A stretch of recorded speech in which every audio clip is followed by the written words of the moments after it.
সংসারের ওই দারুণ জ্বালা মরিস কেন জ্বলে, চলে যা তুই শান্তি পাবি বাবার কাছে গেলে।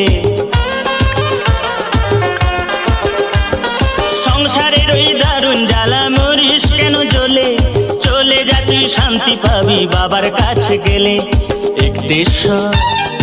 একদেশ্বরে চলে যাবি রে, সেখানে ঢালতে হবে শুশুনিয়ার জল।